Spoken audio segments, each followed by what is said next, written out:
नमस्कार दोस्तों। आज अहमदाबाद के विशालकाय नरेंद्र मोदी स्टेडियम में वह ऐतिहासिक दिन आ ही गया जिसका इंतजार पूरी दुनिया को था। T20 वर्ल्ड कप 2026 का महाफाइनल, जहां आमने सामने थी दो सबसे बड़ी टीमें, भारत और न्यूजीलैंड। अहमदाबाद का यह मैदान 1.25 लाख दर्शकों के शोर से किसी जलते हुए ज्वालामुखी की तरह दहक रहा था। मैच की शुरुआत हुई जब न्यूजीलैंड के कप्तान मिचेल सेंटनर ने टॉस जीता और पिच पर मौजूद नमी को देखते हुए पहले गेंदबाजी करने का साहसी फैसला लिया। लेकिन उन्हें अंदाजा नहीं था कि आज भारतीय बल्लेबाज इतिहास लिखने के इरादे से मैदान पर उतरे हैं। अहमदाबाद के नरेंद्र मोदी स्टेडियम की वह ऐतिहासिक पिच, जो आज नियति और क्रिकेट के नए कीर्तिमानों की गवाह बनने के लिए पूरी तरह तैयार थी, उस पर मैच की शुरुआत में अभिषेक शर्मा के जल्दी आउट होने से 1.25 लाख भारतीय समर्थकों के चेहरों पर पल भर के लिए चिंता की गहरी लकीरें उभरी थीं। पूरा स्टेडियम एक पल के लिए सन्न रह गया था, लेकिन उसके बाद मैदान के बीचों बीच जो कुछ हुआ, उसने अहमदाबाद के इस विशालकाय खेल परिसर को एक धधकते और गूंजते हुए ज्वालामुखी में तब्दील कर दिया। क्रीज पर पॉकेट डायनेमो के नाम से विश्वविख्यात ईशान किशन और अपनी शाही नजाकत भरी बल्लेबाजी के लिए मशहूर संजू सैमसन की जोड़ी ने कीवी गेंदबाजों की ऐसी बखिया उधेड़नी शुरू की कि न्यूजीलैंड के अनुभवी कप्तान मिचेल सेंटनर पूरी तरह से असहाय और किंकर्तव्य विमूढ़ नजर आने लगे। अहमदाबाद के नरेंद्र मोदी स्टेडियम की वह ऐतिहासिक पिच, जो आज नियति और क्रिकेट के नए कीर्तिमानों की गवाह बनने के लिए पूरी तरह तैयार थी, उस पर संजू सैमसन का प्रदर्शन देख ऐसा प्रतीत हो रहा था मानो वे आज किसी और ही ग्रह से किसी दैवीय प्रेरणा के साथ बल्लेबाजी करने उतरे थे।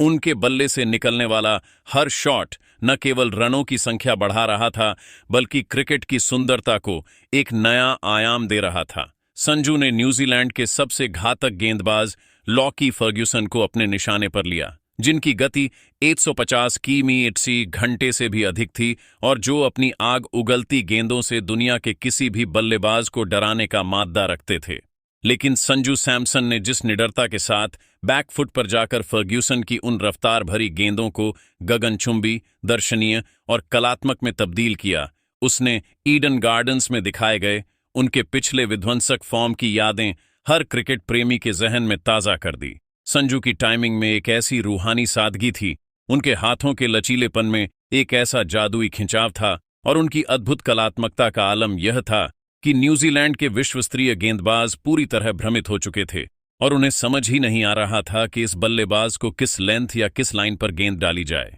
इसी अविश्वसनीय और दई लय के दम पर उन्होंने मात्र 22 गेंदों पर अपना प्रचंड आक्रामक अर्धशतक पूरा कर लिया था, जिसने कीवी खेमे में खलबली और मानसिक दबाव का माहौल पैदा कर दिया था। दूसरी ओर से पॉकेट डायनेमो ईशान किशन ने भी कीवी स्पिनरों के खिलाफ ऐसा आक्रामक, निर्दयी और विनाशकारी मोर्चा खोला कि न्यूजीलैंड के कप्तान मिचेल सेंटनर अपनी फील्डिंग की सजावट करने में पूरी तरह से लाचार, बेबस और असहाय दिखाई देने लगे। ईशान ने विशेष रूप से कप्तान सेंटनर और कोल मैकोंची के ओवरों को अपनी रडार पर लिया और मैदान के चारों कोनों में की ऐसी मूसलाधार मूसल जैसी और बेहिसाब बारिश कर दी कि न्यूजीलैंड का वह स्पिन आक्रमण, जिसे पूरे टूर्नामेंट का सबसे संतुलित, घातक और सधा हुआ आक्रमण माना जा रहा था, वह भारतीय बल्लेबाजों के प्रचंड प्रहारों के सामने ताश के पत्तों की तरह बिखर कर रह गया। ईशान के बल्ले से निकलने वाला हर प्रहार स्टैंड्स में बैठे दर्शकों के उत्साह को 7वें आसमान पर पहुंचा रहा था और न्यूजीलैंड के मनोबल को मिट्टी में मिला रहा था।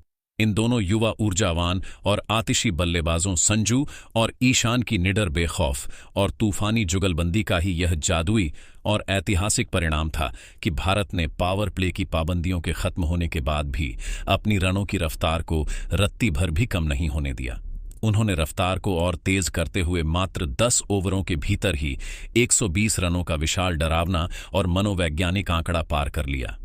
अहमदाबाद की इस पवित्र मिट्टी पर इस आक्रामक शुरुआत ने एक ऐसे ऐतिहासिक और अभेद्य स्कोर की नींव रख दी थी जिसे तोड़ना, पार करना या जिसके करीब पहुंचना न्यूजीलैंड तो क्या, वर्तमान समय की दुनिया की किसी भी महान टीम के लिए केवल एक नामुमकिन सपना और एक डरावना दुस्वप्न ही साबित होने वाला था। पूरा स्टेडियम इंडिया इंडिया के नारों से किसी ज्वालामुखी की तरह गूंज रहा था और